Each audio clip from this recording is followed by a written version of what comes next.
Hello, Ultimate 2021 League. We are here to do a Week 1 recap and a Week 2 prediction. We're going to go maybe a little bit faster through this week's than last week because time is short and picks need to be made before Thursday's games kick off in less than an hour.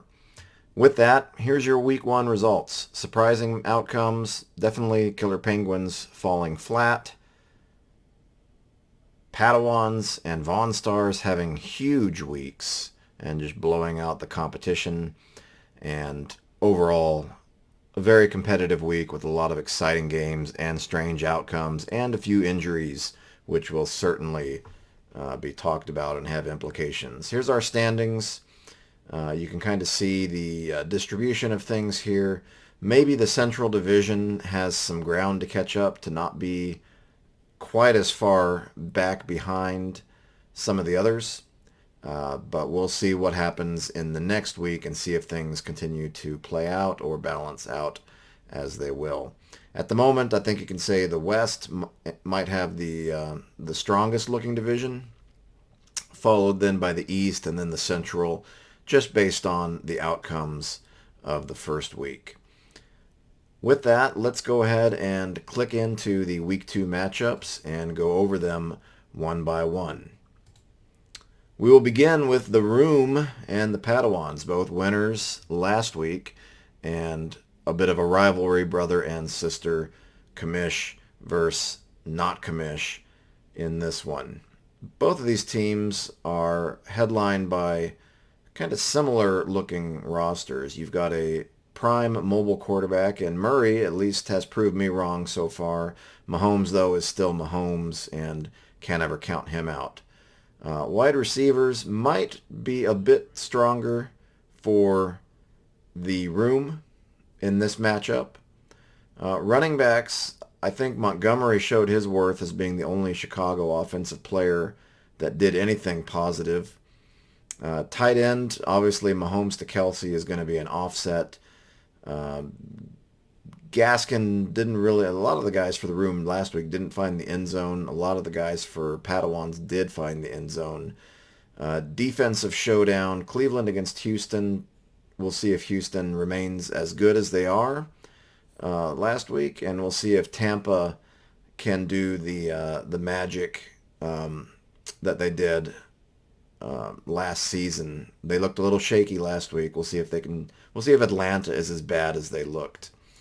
The benches. Big question will be if Sermon becomes of more value with Mostert going down with injury per usual. Murray for Baltimore, he might be an intriguing pickup given all the injuries that have happened there. Really, the benches are pretty nominal. I think the starters that are in are probably going to be the starters who play in this matchup. All this to say, I think that Mahomes will outperform Murray, and the Room's other players are just a little bit stronger. And even though the Kelsey connection might offset some points, I'm going to give this one to the Room. Let's move on to our next matchup. Chariot Chariots and Operation Doomsday. The first chariot is not plural.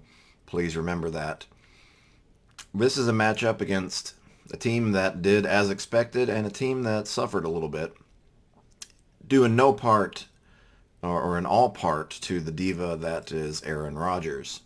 Will Aaron Rodgers play well Monday is really the question of this game. Lamar Jackson's going to have to be the one-man show for Baltimore. Tyreek Hill probably going to get a lot of opportunity to have huge plays. Davis for the Jets, I don't know, but certainly a higher upside maybe than Beasley and the very disappointing Bills. Hopkins looked like a great play, so wide receiver in some way is probably a bit of a wash.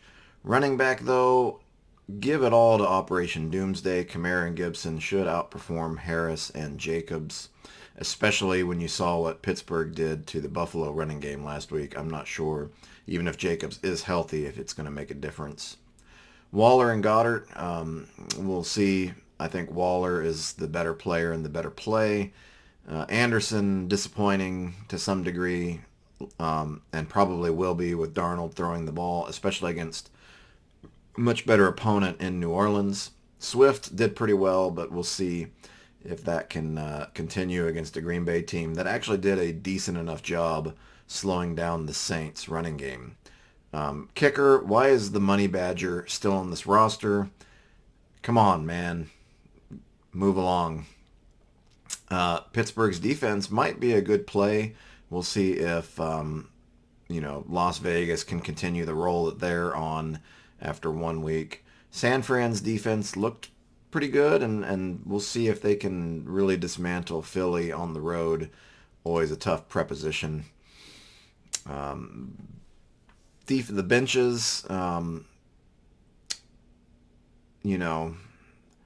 don't know that there's enough impact guys for the Chariots to swap in at this point. You've got two backup quarterbacks that might actually be more valuable than Aaron Rodgers.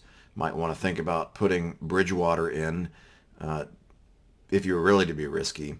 The bench, though, for Doomsday, much more solid, a lot more options that should be projected to get more points. This one's pretty easy to pick. Give it to Operation Doomsday to move 2-0. Chariots loses another wheel and may as well lose the pluralization on the second chariot. Going to our third matchup, we've got Ditka Did It and Running on Empty. This will be an interesting matchup with one team looking to rebound after a tough matchup and another team that performed admirably but not spectacularly, and how they might recover. Dak looks like he's in pretty good shape. Herbert, also, though, a very good thing. They're obviously playing against each other. Might be an interesting shootout. The better quarterback might be the differentiating factor in this matchup. Wide receivers, I wouldn't trust Robinson at all. Cooper Kupp, though, sounds like a great option.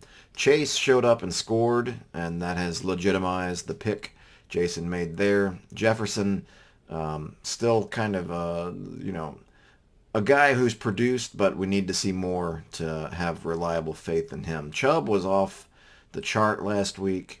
I don't know about Williams in Baltimore, given their situation at running back, but he's got at least opportunity.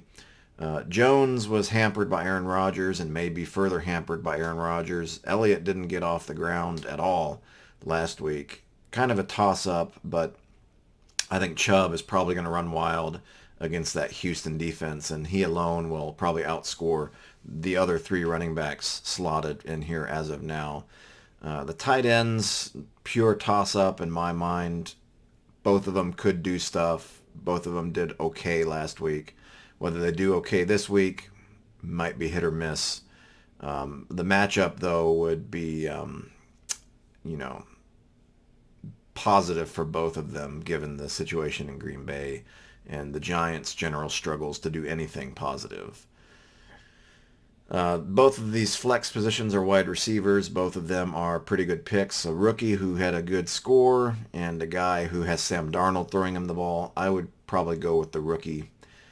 Crosby and Gold, both old-timey kickers, both pretty good. Rams defense and Chiefs defense. Chiefs defense didn't do a whole lot until the second half of last week and then came alive. We'll see if all the injuries in Baltimore allow them to corral Lamar Jackson. The Rams defense, I don't know who's playing quarterback for the Colts, but I would always bet on the Rams defense in this circumstance. The bench, Barkley is on the bench. He didn't do much last week. Isn't necessarily expected to do much this week. A lot of other curious options for Ditka Did It. Beckham also ruled out. I don't know what's with these diva players and how they ultimately don't perform once they become divas in fantasy, but he's still not quite healthy and back in and not expected to go this week. Hines got a big contract for it's kind of a strange thing for like a third running back option in Indy. Maybe he could get slotted in, but again, it's the Rams, although Montgomery did kind of gash them a bit. Might be something to look at if there's any injuries or issues there. Ultimately, I think the benches are pretty irrelevant to this matchup. Running on empty has a much better bench in general than Ditka did it.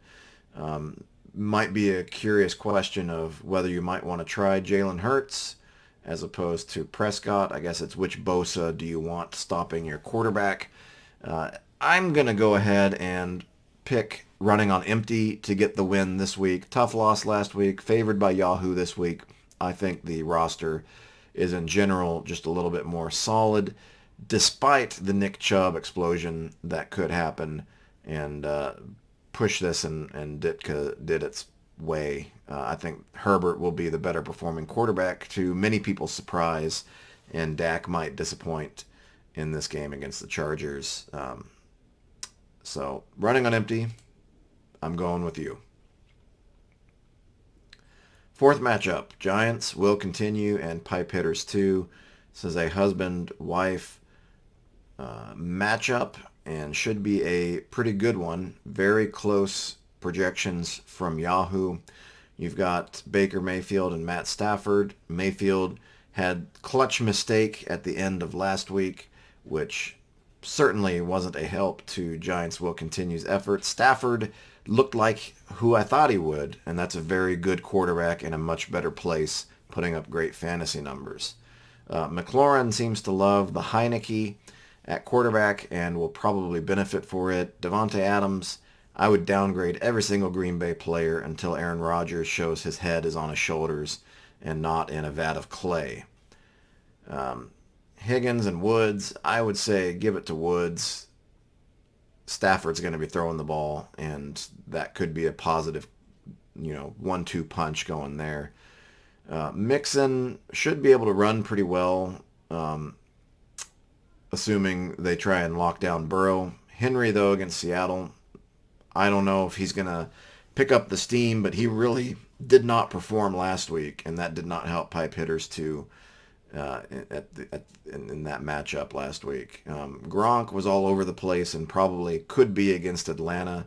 Kittle could be all over the place against Philly. My money would be on Kittle maybe having a bit more production.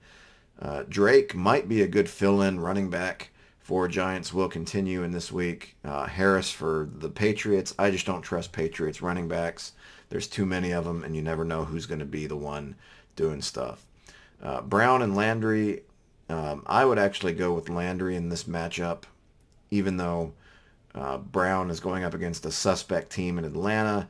I think Tampa's going to try and just run the ball a lot more as they get a big lead early and probably don't have to worry about fending off a late comeback from Matt Ryan. After all, Tom Brady knows a thing or two about beating Matt Ryan. So I would give Landry the bonus there. Kickers, a bit of a toss-up. Both should have plenty of opportunities to get lots of good points. Maybe more so, though, for Sanders, as McManus may be getting more extra points, as Urban Meyer can't figure out the NFL game, and the Broncos may find the end zone early and often.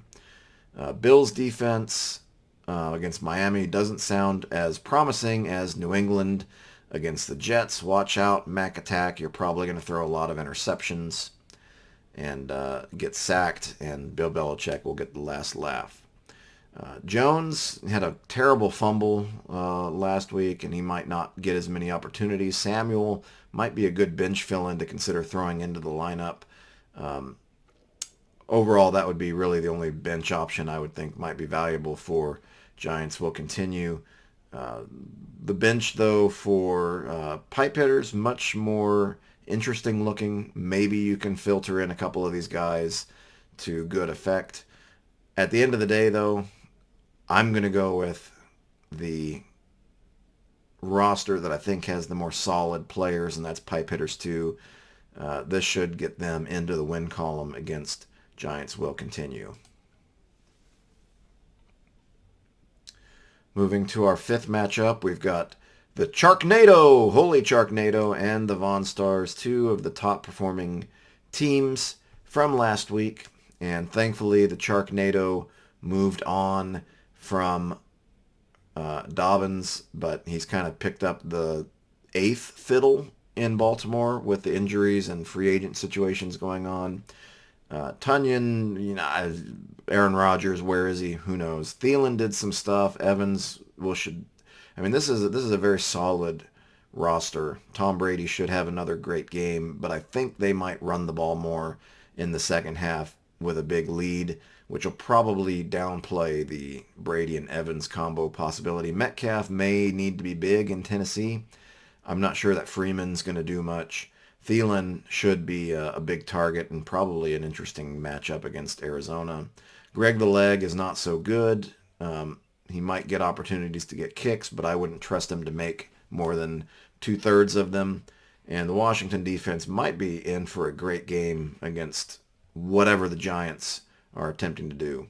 The Vaughn Stars, though, Wilson against Tennessee should be good. Cooper will probably do well once again. Lockett will probably be a key target. The question is going to be, is Metcalf or Lockett going to be the guy? If it's Lockett, the Vaughn Stars are going to win this game hands down. McCaffrey might get shut down in the midst of the Sam Darnold against New Orleans. Taylor probably going to get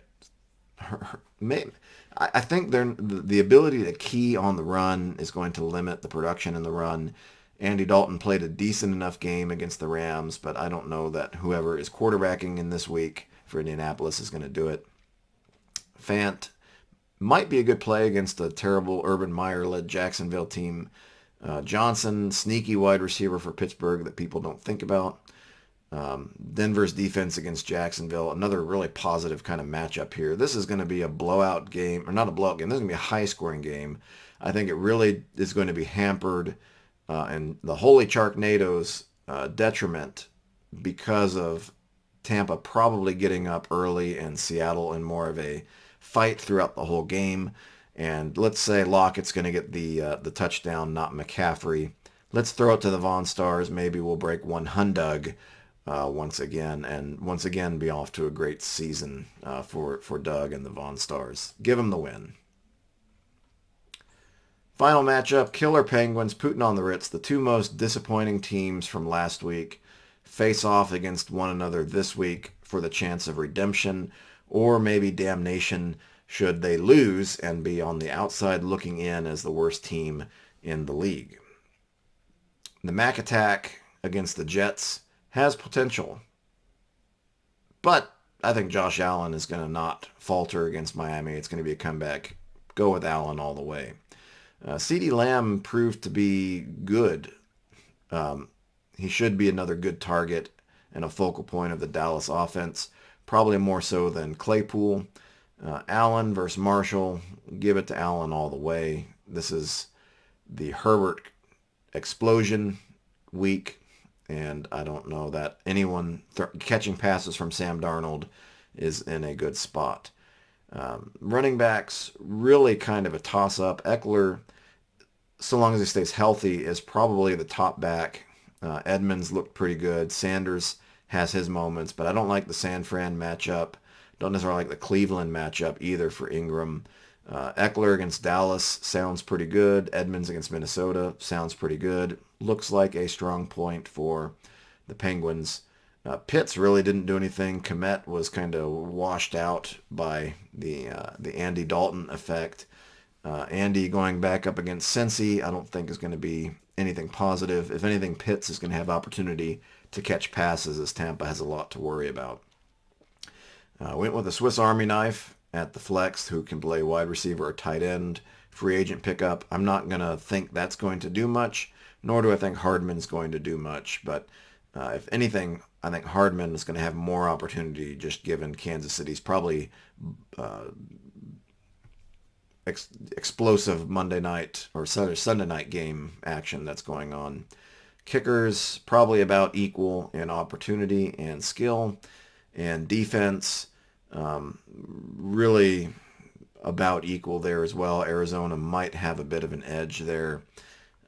Bench players, Diggs on the bench, kind of a curious thing there.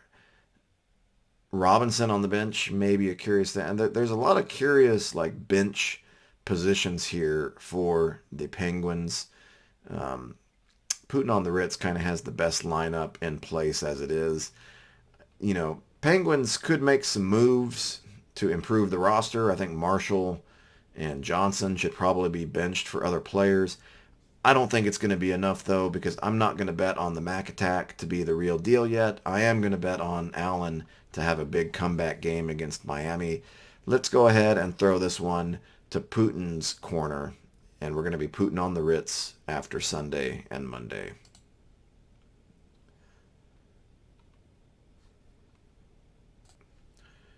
All right, let's just take a quick glance at the league pick'em. This is something everyone in the league can do, but only the commish did. The commish was 3-3 last week.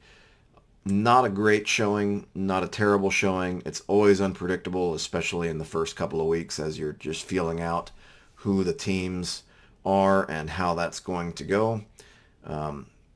But ultimately, will the commish improve this week? Don't know. Many of you may not care. It's all just for fun.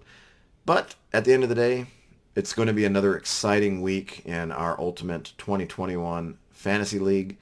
And make sure you get those rosters set. If you're doing the survival game, make sure you make your survival picks. This is a wild and wacky first 3 weeks with all the divisional matchups, and then we go interdivisional after that until the last 3 weeks of the regular season. And we've got the extra week, so be on the lookout for that middle week of the season when we have our rivalry week and have all of our non-divisional rivalry matchups and a lot of fun there. But that's week 2's predictions. This is the commish signing out. Hope you have a great week 2. Don't forget to set those lineups. Watch out for injuries. Make all the good moves. Best of luck to everybody.